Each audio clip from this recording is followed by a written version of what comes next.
জান্নাত আল্লাহর পক্ষ থেকে মুমিনদের জন্য এমন একটি নেয়ামত যা কোনো চক্ষু কখনো দেখেনি, কোনো কান কখনো শ্রবণ করেনি, এমনকি কোনো মানুষের পক্ষে কল্পনা করাও সম্ভব হবে না। সোজা কথায় জান্নাতের তুলনা কেবল জান্নাত, দুনিয়ার কোনো কিছুর সাথে তার তুলনা হয় না। এই ভিডিওতে আমরা কোরআনের আলোকে সেই জান্নাতের বর্ণনা শুনব, যার দৃশ্যগুলো শক্তিশালী এআই দ্বারা তৈরি, যা কেবল বোঝার সুবিধার্থে প্রতীকী রূপে ব্যবহার করা হবে। ভয়াবহ হাসরের ময়দানে যখন মানুষের জীবনের প্রতিটি কর্মের হিসাব নেওয়া হবে, তখন কারো ভাগ্যে জান্নাত নির্ধারিত হবে, আবার কারো ভাগ্যে জাহান্নাম। এবার কল্পনা করুন, আল্লাহর রহমতে আপনি সেই সৌভাগ্যবান বান্দাদের একজন যাদের জান্নাত নসিব হয়েছে। আপনি দাঁড়িয়ে আছেন জান্নাতের দরজায়। চিরশান্তির সুন্দর জীবন কয়েক কদম দূরেই আপনার জন্য অপেক্ষা করছে, কিন্তু ভেতরে প্রবেশের আগে আপনাকে সম্পূর্ণভাবে পরিশুদ্ধ হতে হবে। আপনার শরীর থেকে দুনিয়ার সব অবশিষ্ট দূর করতে হবে। তখন আপনাকে বিশেষ এক নদীতে গোসল করানো হবে। সেই নদীর পানি আপনার সব দুর্বলতা ও ত্রুটি দূর করে ফেলবে। আপনার শরীরের সব লোম অদৃশ্য হয়ে যাবে, দাড়ি, গোঁফ, এমনকি শরীরের অন্যান্য পশমও উধাও হয়ে যাবে। ফলে আপনি হবেন ৩৩ বছরের টকবগে সুদর্শন মানুষ। কিন্তু এখনও আপনি পুরোপুরি প্রস্তুত নন, আরও কিছু ধাপ বাকি আছে। অতঃপর আপনার জন্য প্রস্তুত করা বিশেষ এক ঝর্ণা থেকে আপনি পানি পান করবেন। এতে আপনি হবেন সম্পূর্ণ পবিত্র, ভিতর থেকে এবং বাহির থেকে পুরোপুরি জান্নাতের জন্য প্রস্তুত। তারপর আপনি দাঁড়াবেন সেই ফেরেশতার সামনে, যার দায়িত্ব হলো আপনার জন্য দরজা খুলে যাওয়া। তার নাম হলো রিদওয়ান। যাই হোক, জান্নাতের দরজার কথা বলতে গেলে জান্নাতের মোট ৮টি দরজা রয়েছে। প্রতিটি দরজা দিয়ে মানুষ জান্নাতে প্রবেশ করবে ভিন্ন ভিন্ন আমলের ভিত্তিতে। আপনি কোন দরজাতে প্রবেশ করবেন তা নির্ভর করবে আপনার আমল ও এই দুনিয়ায় তুমি কেমন জীবন কাটালে তার উপর। জান্নাতের প্রতিটি দরজার আলাদা আলাদা নাম রয়েছে, তবে সবগুলোর উপরে একই বাক্য লেখা, লা ইলাহা ইল্লাল্লাহু মুহাম্মাদুর রাসূলুল্লাহ। যারা দুনিয়াতে নিয়মিত নামাজ আদায় করেছে তারা প্রবেশ করবে সালাত নামক দরজা দিয়ে। আর দ্বিতীয় দরজা রাইয়ান, যারা রোজা রেখেছে এই দরজা তাদের জন্য। তৃতীয় দরজা হলো সাদাকা দরজা, যারা সবসময় অল্প হলেও দান করেছে এই দরজা তাদের জন্য। চতুর্থ দরজা হলো জিহাদ দরজা, যারা আল্লাহর পথে সংগ্রাম করেছে তাদের জন্য এই দরজা। পঞ্চম দরজা হলো হজ দরজা, যারা মক্কায় গিয়ে হজ আদায় করেছে তাদের জন্য। ষষ্ঠ দরজা হলো কাজিমুল গাইজ দরজা, যারা সবচেয়ে কঠিন মুহূর্তেও নিজেদের রাগ নিয়ন্ত্রণ করেছে এই দরজা কেবল তাদের জন্য। সপ্তম দরজা হলো আমান দরজা, যারা হিসাব নিকাশ ছাড়াই জান্নাতে প্রবেশ করবে এই দরজা তাদের জন্য। আর অষ্টম দরজা হলো জিকির দরজা, যাদের হৃদয় সর্বদা আল্লাহকে স্মরণ করেছে এই দরজা তাদের জন্য। যখন জান্নাতীরা দাঁড়িয়ে থাকবে তাদের নিজ নিজ দরজার সামনে, তখন জান্নাতের দরজা খুলতে শুরু করবে। তখন আপনি অনুভব করবেন এক মৃদু উষ্ণ বাতাস আপনার মুখে লাগছে, এমন বাতাস আপনি কখনো অনুভব করেননি। তারপর সেই সুবাস এমন যে আপনার আত্মাকে ছুঁয়ে যায়, এত সুন্দর, এত অনন্য যে প্রায় আপনি মূর্ছা যাবেন। দুনিয়ার সবচেয়ে উৎকৃষ্ট সুগন্ধিও তার সাথে তুলনা করা যায় না। সব ব্যথা, অনুশোচনা আর দুঃখ আপনার ভেতর থেকে মুছে ফেলা হবে। বাকি থাকবে কেবল সুন্দরতম অনুভূতি, যাতে আপনি জান্নাতের নিয়ামত পূর্ণভাবে উপভোগ করতে পারেন। অবশেষে আপনি প্রবেশ করলেন জান্নাতে। কি শান্তি! আপনার জন্য সেখানে আছে জীবন, যার কখনো শেষ হবে না। আপনার জন্য আছে স্বাস্থ্য, ফলে আর কখনো অসুস্থ হবেন না। আপনার জন্য আছে যৌবন, ফলে আর কখনো বুড়ো হবেন না। আপনার জন্য আছে সুখ, ফলে আর কখনো দুঃখ পাবেন না।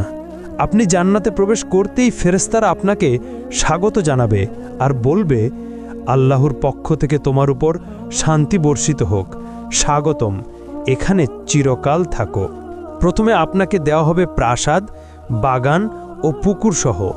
তারপর আপনার হৃদয় যা চায় তাই আপনাকে দেওয়া হবে। একটিও বাদ যাবে না। হ্যাঁ বন্ধু, এটাই জান্নাত। এমন এক জায়গা যেখানে নেই কোনো দুঃখ, নেই কোনো ভয়, নেই বার্ধক্য, নেই ব্যথা।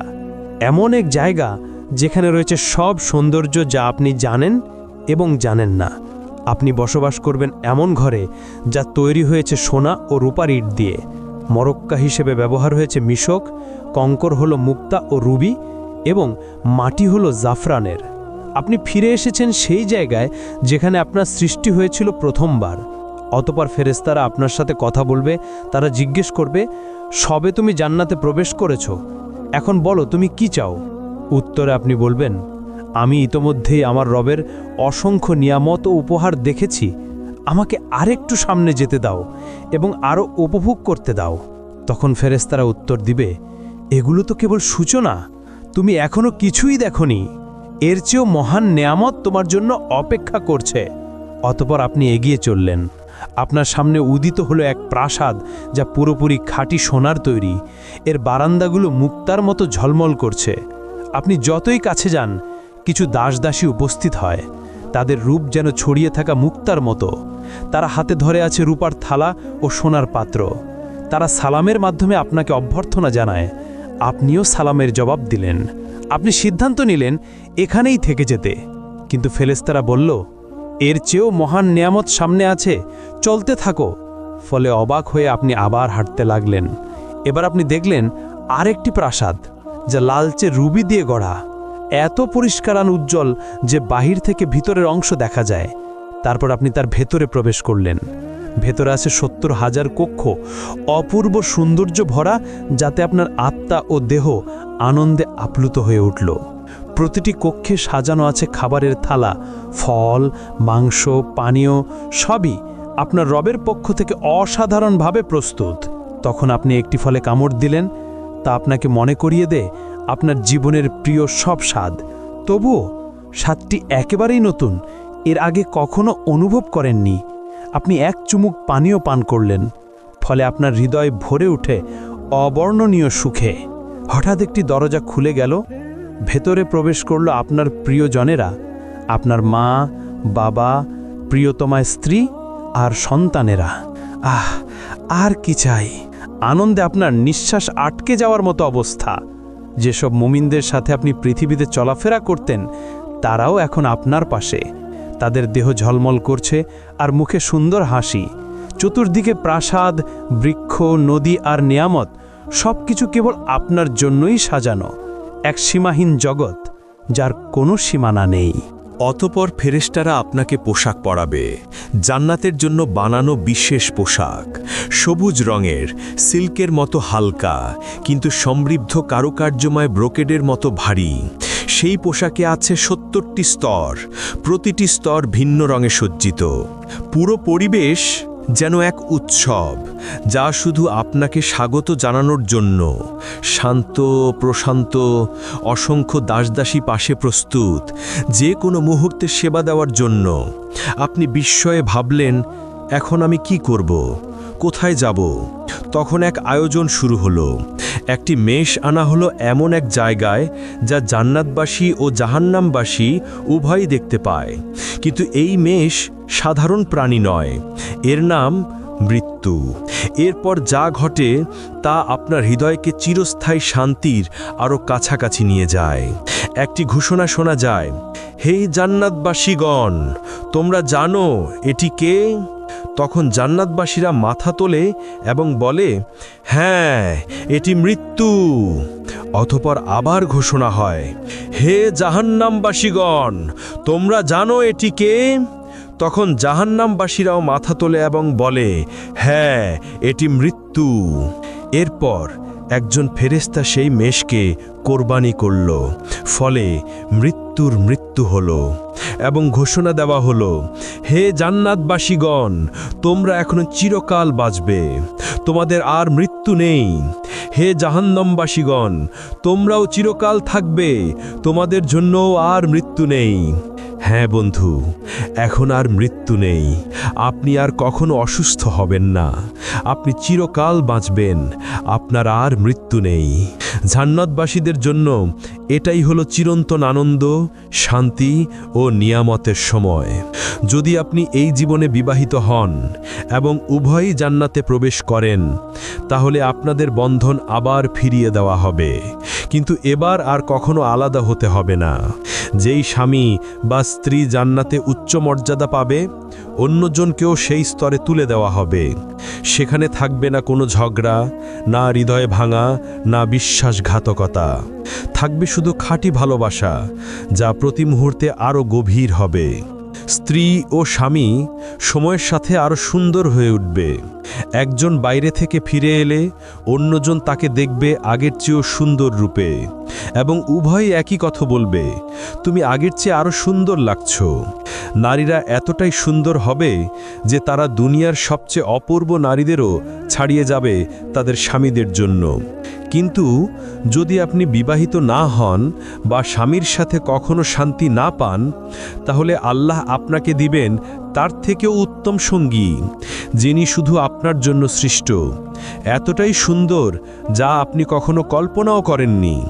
আপনি যখন তার চোখের দিকে তাকাবেন, আপনার হৃদয় মনে করবে এই মুহূর্তের জন্যেই সে সৃষ্ট। আপনি তার হাত ধরবেন এবং একসাথে হাঁটবেন চিরন্তন জীবনে স্বামী স্ত্রী হয়ে। জান্নাতে মানুষ উঠতে পারবে, অসীম উপত্যকা, বৃক্ষ ও পাহাড়ে হেঁটে বেড়াতে পারবে, অথবা মুহূর্তেই এক জায়গা থেকে আরেক জায়গায় টেলিপোর্ট করতে পারবে। মানুষ জান্নাতে চিন্তার গতিতে চলাফেরা করবে, যেমনটা বর্তমানে আত্মা করে। কারণ আত্মা যখন দেহের কারাগার থেকে মুক্ত হয়, সে তখন স্বাধীনভাবে চলে বেড়ায়, স্বপ্নের মতো। আপনি দুনিয়াতে চোখ বন্ধ করলে হয়তো লন্ডন দেখেন, পরের মুহূর্তেই টোকিও বা ইস্তানবুলে পৌঁছে যান। কিন্তু জান্নাতে এই স্বপ্নের মতো অভিজ্ঞতাই হবে বাস্তব। হ্যাঁ, জান্নাতবাসীরা পাখির মতো উড়বে। তারা বাগান, পাহাড় ও প্রাসাদ ভ্রমণ করবে, যা কোনো চোখ আগে দেখেনি। তারা বন্ধুদের সাথে মিলিত হবে, খাবে, দাবে, গভীর আলাপচারিতা উপভোগ করবে, যা দুনিয়ার আনন্দদায়ক আলাপের চেয়েও উত্তম হবে। তারা ভোজ আয়োজন করবে, নবীদের সাথে বসবে, সরাসরি সাহাবীদের কাছ থেকে তাদের কাহিনী শুনবে, আউলিয়ার সাথে সাক্ষাৎ করবে এবং উষ্ণ আনন্দঘন কথোপকথনে অংশ নেবে, যা দেবে অফুরন্ত আনন্দ। আর দুনিয়ার সবচেয়ে বড় সমস্যা একাকিত্ব চিরতরে শেষ হয়ে যাবে। সেখানে আর কেউ একা বোধ করবে না। দুনিয়ার অচেনা মানুষ, গরিব, অসুস্থ, বন্দী, সমাজের তাড়ানো মানুষরা সেদিন তারও ফিরে তাকাবে সব কষ্টের দিকে এবং বলবে, এই কষ্ট তো কিছুই ছিল না। আমার রব আমাকে এমন সৌন্দর্য, বন্ধু আর নেয়ামত দিয়েছেন নিজের সান্নিধ্য থেকে। যদি আমি এর চেয়েও ভয়াবহ কষ্ট ভুগতাম, তবুও আমি সন্তুষ্ট থাকতাম। জান্নাতবাসীরা জান্নাতে কি খাবে এবং কি পান করবে? যখন মানুষরা প্রথম জান্নাতে প্রবেশ করবে, তখন তাদের প্রথম খাবার হবে এক তিমির কলিজা। হাদিসের ভাষ্যমতে এটি সেই তিমির কলিজা যেই তিমি দুনিয়াতে হজরত ইউনুস আলাইহিস সালামকে গিলে নিয়েছিল। আসলে জান্নাতে কোনো খাবারের প্রয়োজন হবে না। সেখানে খাওয়া দাওয়া হবে কেবল আনন্দের জন্য। বিশেষ করে পাখির মাংস এবং ফলমূলের মধ্যে ডালিম, আঙুর, চেরি, কলা এবং খেজুর থাকবে। আর পানীয় হিসেবে থাকবে সোনার পেয়ালায় দুধ, মধু, বিশুদ্ধ পানি, কাফুর ও তাসনিম। জান্নাতবাসীরা এই নিয়ামতগুলো চিরকাল ভোগ করবে, কিন্তু কখনো ক্ষুধা বা তৃষ্ণা অনুভব করবে না। জান্নাতের মূলত 7টি স্তর রয়েছে। ইবনে আব্বাস রাদিয়াল্লাহু আনহু থেকে বর্ণিত একটি রেওয়ায়েতে আমরা এটাই জানতে পারি। প্রথম স্তর জান্নাতুল ফিরদাউস। এটি জান্নাতের সর্বোচ্চ স্তর, এটি জান্নাতের কেন্দ্রস্থলে অবস্থিত এবং সবচেয়ে মূল্যবান অংশ। এটি সরাসরি আল্লাহ আরশের নিচে। হাদিসের ভাষ্যমতে জান্নাতুল ফিরদাউসে 4টি বিভাগ রয়েছে। 2টি বিভাগে সব কিছু সোনার তৈরি, আর 2টি বিভাগে সব কিছু রূপার তৈরি। কে কে এই ফিরদাউসে প্রবেশ করবে? যারা নামাজে বিনয়া প্রদর্শন করে, যারা নিরর্থক ও অযথা কাজ থেকে বিরত থাকে, যারা জাকাত দেয়, যারা নিজেদের পবিত্রতা রক্ষা করে, যারা আমানত ও ওয়াদা পূর্ণ করে, যারা নিয়মিত নামাজ আদায় করে অবহেলা ছাড়া, তারাই পাবে এই জান্নাতুল ফিরদাউস। আর দ্বিতীয় স্তর হল জান্নাতে আদন। এটি নবী রাসূল, সত্যবাদী, শহীদ ও সৎ মুমিনদের জন্য। এখানে থাকবে কল্পনার অতীত সৌন্দর্য। এর ভেতরে সোনার নদী প্রবাহিত হবে, ফেরেশতারা মুমিনদের অভিনন্দন জানাবে এবং ধৈর্যের জন্য জান্নাতের সুসংবাদ দেবে। তৃতীয় স্তর হল জান্নাতুন নাঈম। এটি নেয়ামত ও শান্তিতে পূর্ণ এক জান্নাত। যা মুমিন চাইবে সব কিছু সেখানে থাকবে। তারা আল্লাহর অনুগ্রহে চিরস্থায়ী আনন্দে বসবাস করবে। আর চতুর্থ স্তর হল দারুল খুলুদ, বিশ্বাসীদের জন্য চিরন্তন সুখের আবাস। এখানে কোনো ভয় বা দুঃখ থাকবে না। অসংখ্য নেয়ামতে পরিপূর্ণ হবে এর অধিবাসীরা। পঞ্চম স্তর হল জান্নাতুল মাওয়া, বিশেষভাবে শহীদদের জন্য প্রস্তুতকৃত জান্নাত এটি। তারা সেখানে আল্লাহর অফুরন্ত নেয়ামত উপভোগ করবে এবং চিরন্তন সুখে থাকবে। আর ষষ্ঠ স্তর হল দারুস সালাম, বিশ্বাসীদের জন্য চিরন্তন শান্তি ও নিরাপত্তার জান্নাত, যেখানে থাকবে না কোনো ভয়, দুঃখ কিংবা কোনো মন্দ কিছু। সপ্তম স্তর হল ইল্লিয়ুন, উচ্চ ও মহান স্থান, যেখানে আল্লাহর নিকটবর্তী ফেরেশতারা এবং সৎ মুমিনরা অবস্থান করবে। তাদের মুখমণ্ডল থেকে নির্গত আলো সমস্ত জান্নাতকে আলোকিত করে তুলবে। এমনকি জান্নাতের সেই স্তরও আলোকিত হবে যা সবচেয়ে দুর্বল মুসলিমকে দেওয়া হবে, তা হবে 10টি বিশ্বের সমান বিশাল। আর যখন জান্নাতীরা জান্নাতের উঁচু স্তরে থাকা প্রাসাদগুলোর দিকে তাকাবে, তাদের দূরত্ব এতটাই বিশাল হবে যে তারা সেগুলোকে তারার মতো দেখবে। যেমন আমরা এই দুনিয়ার আকাশে দূর থেকে তারাগুলো দেখি। তারা ধীরে ধীরে অভ্যস্ত হয়ে যাবে জান্নাতের জীবনের সাথে।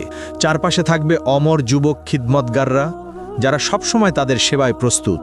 তাদের আনন্দ দেওয়ার জন্য এবং সেবা করার জন্য আল্লাহ হুরগণকে সৃষ্টি করেছেন। তারা এতটাই পবিত্র যে কোনো মানুষ বা জিন তাদের স্পর্শ করেনি আগে। তারা এতটাই বিশেষ যে যদি তাদের মধ্যে একজনও এই দুনিয়ার কোনো সাগরে থুথু ফেলত, তাহলে দুনিয়ার সব সমুদ্র ও সাগর তাৎক্ষণিকভাবে নোনতা থেকে মিষ্টি পানিতে রূপান্তরিত হতো। জান্নাতে কেউ কখনো কোনো কিছুতে অসন্তুষ্ট হবে না এবং সেখানে হিংসা থাকবে না। জান্নাতের প্রাকৃতিক সৌন্দর্য এই দুনিয়ার যে কোনো কিছুর চেয়েও বহুগুণ শ্রেষ্ঠ। সেখানে অসংখ্য গাছ থাকবে, কিন্তু একটি গাছ বিশেষভাবে আলাদা, তা হলো তুবা গাছ। এর আকার বর্ণনাতীত। যদি একজন অশ্বারোহী দ্রুতগতিতে দৌড়াতো, তবু এর কাণ্ড অতিক্রম করতে 100 বছর লেগে যেত।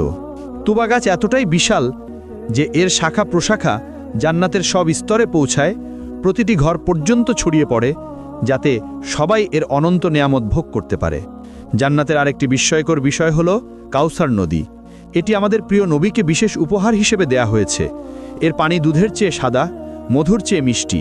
এটি প্রবাহিত হয় আল্লাহর আরশের নিচ থেকে সিদরাতুল মুনতাহা হয়ে, তারপর জান্নাতুল ফিরদাউসের ভেতর দিয়ে অবশেষে জান্নাতের প্রতিটি স্তরে পৌঁছে যায়।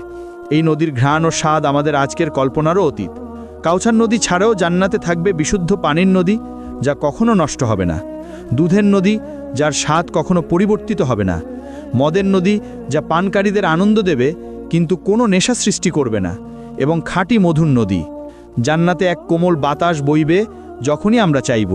যখন তা গাছের পাতার ভেতর দিয়ে বয়ে যাবে, সেই শব্দ হবে এত সুন্দর যে এই দুনিয়ার কোনো কিছুর সাথে তার তুলনা করা যাবে না। আরেক বিশেষ আনন্দ হবে সাপ্তাহিক বাজারে যাওয়া। সেখানে উত্তর দিক থেকে বাতাস বইবে আমাদের মুখমণ্ডল ও পোশাকে। এতে আমাদের সৌন্দর্য ও রূপ আরও বেড়ে যাবে এবং প্রতিবারই আমরা হব আগের চেয়ে অনেক বেশি সুন্দর ও আকর্ষণীয়। জান্নাতের সবচেয়ে সুন্দর দিকগুলোর একটি হলো আমরা দুনিয়ার জীবনকে স্মরণ করব এবং আমাদের প্রিয়জনদের সাথে সময় কাটাবো যারা জান্নাতের উপযুক্ত হয়েছে। আমরা একসাথে বসবো, আলাপ করব, একে অপরের জন্য যে দুনিয়ার অভাব বোধ ছিল তা মিটিয়ে নেব। কিন্তু এত সব বিস্ময়ের পরও এগুলো জান্নাতের কেবল অল্প অংশ। আসলেই কত চমৎকার শোনায় আর হৃদয়ে কত সুন্দর অনুভূত হয়। তবে এখন আসি সেই সর্বোত্তম বিষয়টিতে, যা জান্নাতকে সত্যি জান্নাত বানায়। এ পর্যন্ত যা বলা হলো, না প্রাসাদ, না নদী, না অফুরন্ত নেয়ামত, কোনোটিই এর সাথে তুলনীয় নয়। সবচেয়ে বড় উপহার হলো আল্লাহর মুখমণ্ডল দর্শন। জান্নাতে সেই দিনে, যা দুনিয়ার শুক্রবারের সমতুল্য, আল্লাহ জান্নাতবাসীদের নিজের উপস্থিতিতে স্বাগত জানাবেন। প্রিয় বন্ধু, জান্নাত সহজ কোনো পুরস্কার নয়। এটি প্রতিশ্রুত কেবল তাদের জন্য যারা আল্লাহ দিকে ফিরে আসে, হারাম থেকে বেঁচে থাকে, ইবাদতে অটল থাকে এবং সুন্দর চরিত্র নিয়ে জীবনযাপন করে। তাই আসুন আমরা মুমিনরা শক্তিশালী হই এবং আমরা একে অন্যের জন্য দোয়া করি। আসুন আমরা সবাই নিজেদের জন্য এবং সব মুসলমানের জন্য দোয়া করি। আল্লাহ আমাদের ক্ষমা করুন, আমাদের প্রিয়জনদের সাথে জান্নাতে মিলিয়ে দিন আর আমাদের সবাইকে সর্বোচ্চ স্থান আল ফিরদাউস দান করুন।